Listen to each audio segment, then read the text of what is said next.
Well, I confirmed that he's a tough guy. You know, he put his foot in the ground and got some positive yardage when it wasn't there, and I'm very pleased with his. You know, I think we had the first series was bad. We were punted. First punt was when he goes in. He kind of got it on the sideline because that's not what we do. And you know, I think with a procedure penalty, that's all quarterback. You know, and making sure that everybody's on the same page. But I thought he did pretty good, and he confirmed what we all thought that he's shown. He's a tough guy that has talent, and it means a lot to him. How much confidence would you have if something happened? I'm not going there. Is there Next. much of a gap between the two right now? Next. Far right, Caleb, keep trying. Caleb? Coach, you had 94 offensive plays. It's second most you've had in your time here. How do you build on that coming into this week?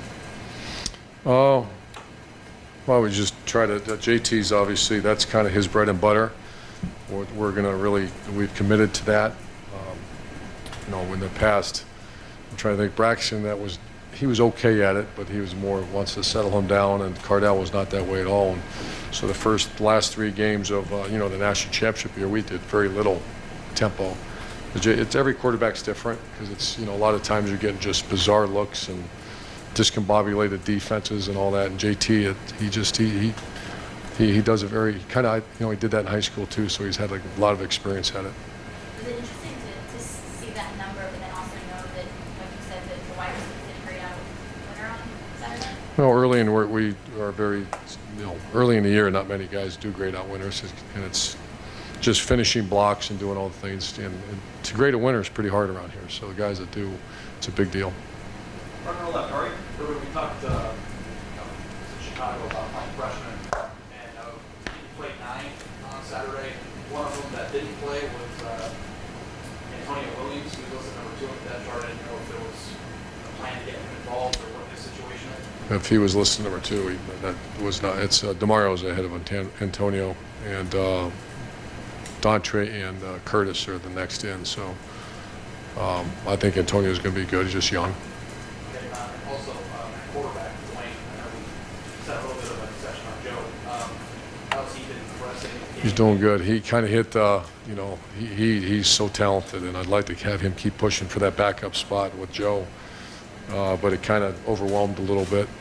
The issue is now just getting him reps. So he's getting those reps sometimes on his own, you know, after practice, pre-practice. So it's hard as a third-string quarterback to continue to grow, but we're doing the best we can because we think he has a great future here. Middle, Dave. At wide receiver, who were some guys that are separating themselves from the pack? Or was the pack still pretty close? Pack's pretty close. You know, the guy that I didn't realize he didn't have a catch, but Paris is playing so well for us. Terry McLaurin's playing so well for us. Austin Mack is you know, he hit the wall a little bit like most freshmen. But who's separating? Obviously Curtis is separated a little bit, and Dontre did very good games. Noah had a good game, so I don't. It's still, we're still going to play a lot of people.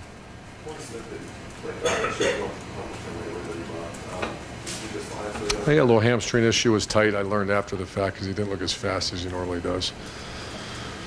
But he's still an integral part of what we're doing. All right, Tim.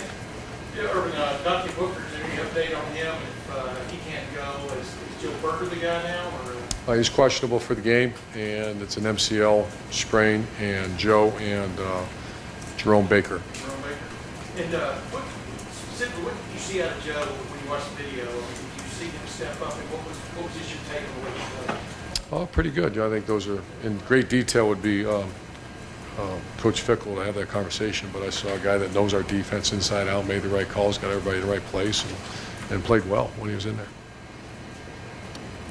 Well, you always worry about tackling in space because this is one of those Baylor-type offenses where they take a split out by the sideline and miss a tackle. That's a bad day. And they just force you to play in space, and so did Bowling Green. You know, they have 2 NFL caliber receivers, which you have to cover. So I thought our defense played well for their first game. You know, I didn't see a bunch of missed tackles. Off the top of my head, I can't remember what they were. You know, this one they'll have a better chance of maybe getting to the quarterback because they do. You know, the Bowling Green team just didn't hold the ball at all. They got it out so fast. All right, Bill. You've been asked about the true freshmen playing Iowa.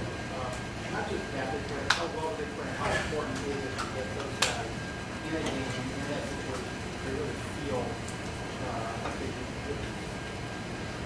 Oh, I mean, obviously, that's the answer. Everybody knows the answer is critical. And a lot of times the guys will really step up that maybe you did not think they would. So just anytime you get a true freshman in there and get the knock the, no, it's not necessarily rust, but just the anxiety. And I talk about that a lot because that is so true, you know, and get that out of the way.